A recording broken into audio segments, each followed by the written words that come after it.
दोस्तों, आजकल जब भी आप यूट्यूब ओपन करते हैं उसमें एक चीज़ के बारे में ज़रूर बात हो रही होती है और वो है स्टॉक मार्केट। या तो आपके सामने कोई एडवर्टाइज चल रही होती है या कोई ऐसी वीडियो ज़रूर सामने आ रही होती है जिसमें स्टॉक मार्केट के बारे में बताया जा रहा हो। और मुझे लगता है कि अब तक आप इन सब से काफ़ी फेमिलियर हो चुके होंगे। तो आज के इस केस स्टडी में मैं आपको बताने वाला हूँ कि इंडियन स्टॉक मार्केट की शुरुआत कैसे हुई और क्या क्या इसके अप्स एंड डाउन्स रहे हैं। और साथ ही साथ ये भी बताऊंगा कि टेक्नोलॉजी आने से पहले यानी शुरुआत में इसमें पैसे कैसे लगते थे और एक शेयर होल्डर शेयर को बाय और सेल कैसे किया करते थे। अगर बात करें इंडियन स्टॉक एक्सचेंजेस की, तो अभी तक आपने सिर्फ BSE यानी बॉम्बे स्टॉक एक्सचेंज और NSE यानी नेशनल स्टॉक एक्सचेंज के बारे में ही सुना होगा, क्योंकि मोस्टली इनको ही इंडियन स्टॉक मार्केट के रूप में कंसीडर किया जाता है। लेकिन इनके अलावा भी इंडिया में 20+ और ऐसे स्टॉक एक्सचेंजेस अवेलेबल है जिनके बारे में शायद ही आपको पता होगा।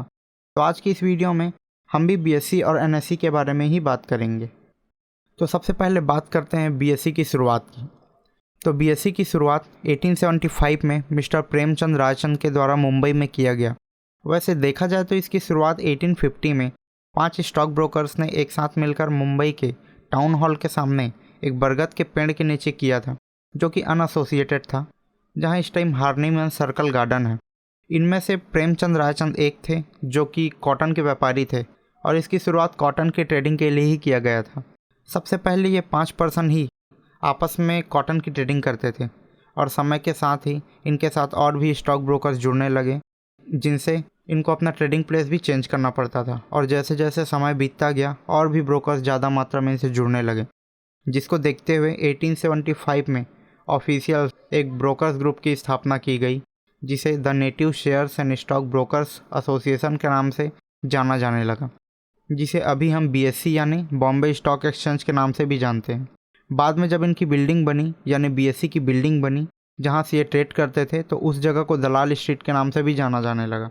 BSE जो कि इंडिया का ही नहीं पूरे एशिया का सबसे पुराना स्टॉक एक्सचेंज है, जिसे वर्ल्ड का 9 सबसे लार्ज स्टॉक मार्केट के रूप में गिना जाता है, जो कि मार्केट कैपिटलाइजेशन के तौर पे 255 लाख करोड़ की भी पार है, जिसमें लगभग 5000+ कंपनी लिस्टेड है। तो अब बात करते हैं कि कंप्यूटर और इंटरनेट यानी टेक्नोलॉजी आने से पहले लोग कैसे शेयर मार्केट में पैसे लगाते थे और एक शेयर को कैसे बाय और सेल किया जाता था।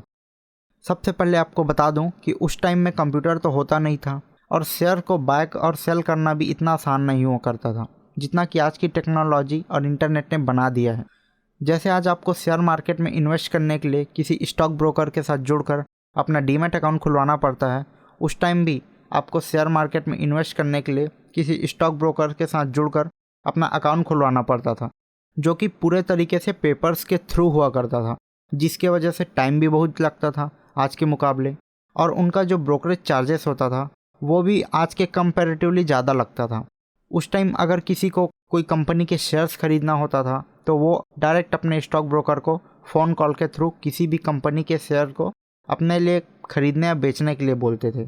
लेकिन इस प्रोसेस में भी थोड़ा टाइम लगता था, क्योंकि सबसे पहले ब्रोकर्स उनकी आइडेंटिटी वेरीफाई करते थे और बाद में उनके लिए शेयर्स को खरीदा या बेचा जाता था।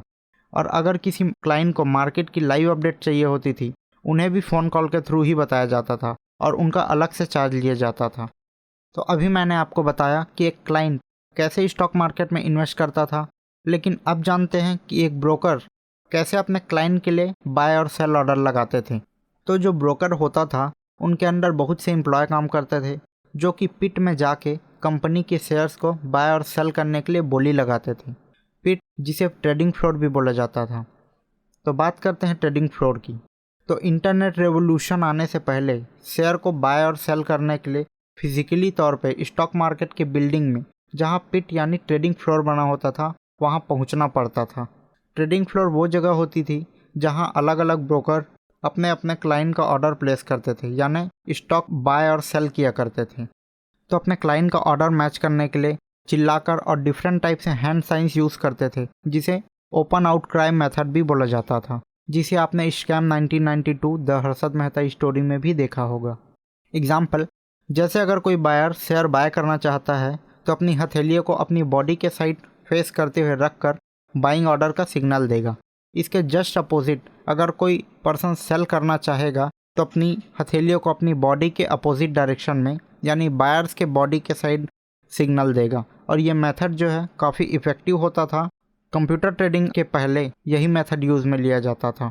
अगर आप उन हैंड साइंस के बारे में और डिटेल में जानना चाहते हैं तो मैंने एक PDF फाइल का लिंक डिस्क्रिप्शन में दिया है। आप वहां से उन सभी हैंड साइंस के बारे में सीख सकते हैं जो पहले यूज़ में लिए जाते थे। और अगर उस टाइम में ब्रोकर्स को अपने किसी क्लाइंट के नाम पर शेयर ट्रांसफ़र करने होते थे तो वे पेपर सर्टिफिकेट के फॉर्म में होते थे। अगर आप एक इंडियन फैमिली से बिलोंग करते हैं तो आपने कहीं ना कहीं ये बात ज़रूर सुनी होगी कि स्टॉक मार्केट में हमको पैसा नहीं लगाना चाहिए क्योंकि ये सट्टा बाज़ार है और कभी भी यहाँ किसी के पैसे भी डूब सकते हैं। तो अब मैं आपको बताता हूँ कि स्टॉक मार्केट का नाम इतना ख़राब क्यों है, यानी लोग इसको सट्टा बाज़ार क्यों कहते हैं और इसमें अपना पैसा क्यों नहीं डालना चाहते हैं। तो आप सब ने scam 1992 the Harshad Mehta story तो देखा ही होगा, जिसमें कैसे हर्षद मेहता ने 4000 करोड़ रुपए का स्कैम किया था, जिसके कारण स्टॉक मार्केट क्रैश हुआ था और लोगों का पैसा डूबा था। ऐसे में बहुत सारे लोगों ने सुसाइड भी किए थे और पास्ट में भी ऐसे बहुत से और स्कैम हुए हैं जिसने लोगों के मन में स्टॉक मार्केट के लिए डर पैदा किया है। अब बात ये आती है कि 1992 से पहले क्यों कुछ ही लोग शेयर मार्केट में इन्वेस्ट करते थे और बहुत से लोग नहीं करते थे, ऐसा क्यों है। तो इसका रीज़न ये भी था कि ट्रेडिंग और इन्वेस्टिंग मैनुअल होती थी जो कि इतनी आसान नहीं होती थी। और मनु अनिक जैसे कि आपने स्कैम 1992 में देखा ही होगा, ऐसे ही और भी बहुत से लोग होते थे जो लूप होल का फ़ायदा उठाकर बहुत सारे पैसा कमाते थे, जिनसे लोगों को भारी भरकम और भारी मात्रा में नुकसान भी उठाना पड़ता था। तो अब जानते हैं इंडियन स्टॉक मार्केट के कुछ ऐसे स्कैम्स के बारे में जिसने पूरे इंडिया को हिलाकर रख दिया। Number 1, Harshad Mehta scam. इस स्कैम के बारे में आपने वेब सीरीज़ में देखा ही होगा कि कैसे हर्षद मेहता ने BR यानी बैंक रिसिप्ट का मिसयूज़ करके फ्रॉड किया, जो कि लगभग 4000 करोड़ रुपए का था। इस फ्रॉड के बाद इंडियन गवर्नमेंट ने सेबी को इंट्रोड्यूस किया, जिनका काम था इन्वेस्टर को किसी भी फ्रॉड से बचाना और शेयर मार्केट को प्रोटेक्ट करना। Number 2, Ketan Parekh scam 2001। केतन पारेख जो कि पेशे से एक CA था और अपने स्टॉक ब्रोकिंग का फैमिली बिजनेस भी चलाता था और हर्षद मेहता का ट्रेनी भी था, जिसने पंप एंड डंप स्कीम का यूज़ करके इंडियन स्टॉक मार्केट में लगभग 40,000 करोड़ रुपए का स्कैम किया था। केतन पारेख ने वो सारी बातों का ध्यान रखा था जिसे हर्षद मेहता ने इग्नोर किया था। केतन पारेख ने .com बबल का फ़ायदा उठाते हुए सर्कुलर ट्रेडिंग करना स्टार्ट किया और लो मार्केट कैप कंपनीज जिनकी शेयर प्राइस भी कम होती थी और जिन सेक्टर को आने वाले .com बूम से प्रॉफिट हो सकता था, ऐसे 10 कंपनीज को चुना जिनकी शेयर प्राइस मैनिपुलेट करने पर भी लोगों को डाउट ना हो, और ऐसे शेयर्स को K10 के नाम से भी जाना जाता था। हर्षद मेहता जो कि BR का यूज़ करके BSE में फ्रॉड करता था, वही केतन पारेख ने फ्रॉड यानी शेयर मैनिपुलेशन के लिए पे ऑर्डर का और लोन का यूज़ करके उसे स्मॉल कंपनीज के शेयर को बढ़ाता था। ऐसा भी कहा जाता है कि केतन पारेख के साथ बहुत सारे इंस्टीट्यूशनल इन्वेस्टर थे और कंपनी के प्रमोटर्स का भी हाथ होता था, जो कि अपने कंपनी के शेयर प्राइस को बढ़ाने के लिए केतन पारेख को पैसे देते थे। हर्षद मेहता के स्कैम के बाद BSE में स्कैम कर पाना थोड़ा मुश्किल सा हो चुका था, जिसके कारण केतन पारेख ने कोलकाता स्टॉक एक्सचेंज को चुना। उस टाइम RBI के गाइडलाइन के हिसाब से कोई भी बैंक किसी भी स्टॉक ब्रोकर को 15 करोड़ से ज़्यादा लोन नहीं दे सकते थे। इसके लिए केतन पारेख ने बैंक के कुछ ऑफिशियल्स को रिश्वत देकर around 250+ crore global trust bank और 800 to 900 crore Madhavpura mercantile cooperative bank से लोन लिया था, जो कि .com बबल बस्ट होने के बाद भी ये स्कैम सबके सामने आ गया। Number 3, the Satyam computer scam.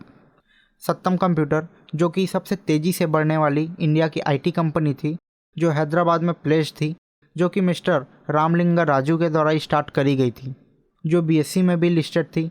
सब सही चल रहा होता है, लेकिन उनके फाउंडर मिस्टर रामलिंगा राजू की नज़र उस टाइम आ रही रियल इस्टेट बूम पर पड़ी और उन्हें हैदराबाद में स्टार्ट होने वाली मेट्रो रूट के बारे में भी अंदरूनी जानकारी हो चुकी थी, जिसके कारण वह अपने और अपने रिलेटिव्स के नाम पर उस रूट के आसपास की सारी ज़मीनें खरीद रहा था।